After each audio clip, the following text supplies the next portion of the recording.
right, so you've provided us with some points, and we're going to go through each one of them.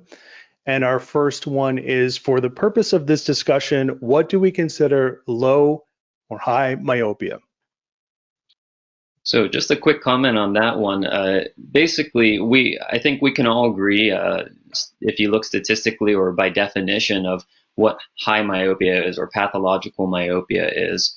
And we can define myopia in lots of different ways, but in the orthokeratology community, I think there's maybe some differing opinions on this. So it's an interesting point, because everything we talk about after this is going to be based on kind of this initial definition that we set forward. So I wanted to hand this off to Michael and ask, Michael, what's your opinion when we're discussing orthokeratology or even myopia control in general?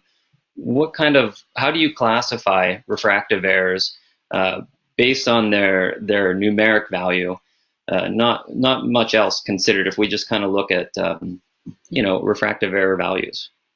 I think certainly the numbers are not agreed upon everywhere, but I think overall, if you're less 2 diopters or less, you can consider that low myopia. Between about 225 and about 5 diopters, you consider pretty moderate, and above 5 is high. We consider over 6 to be a very high myopia, but oftentimes I think we lose sight of the fact that one of the most important parts of this is not the actual degree, but the axial length. And that's what's actually creating the risks for our patients as they elongate in axial length. Mm-hmm. Cheryl, do you have any thoughts on it?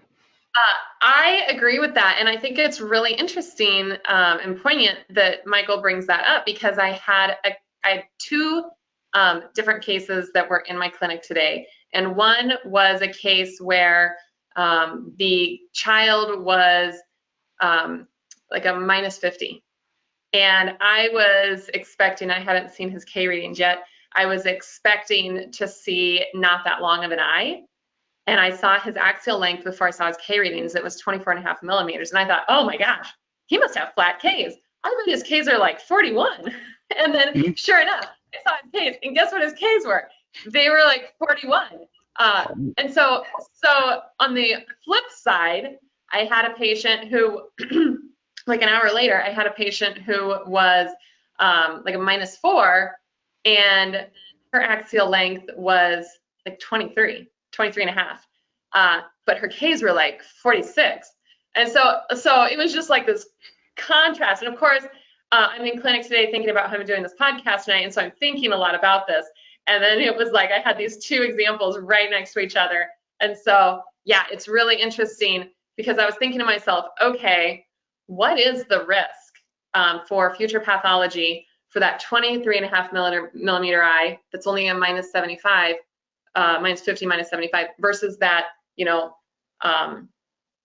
that was a 24.5 millimeter eye that was that lower power, and it was a 23.5 millimeter eye that was already a -4.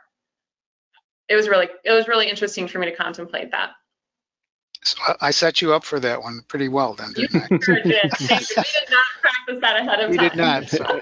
I was going to say, you guys are creating perfect segues. I appreciate this. Yeah, no, I agree with both of you guys. I think axial length is actually our next small point of discussion. But kind of going back to what Michael said, if we look at myopia just in a black and white category, there really is no such thing anymore.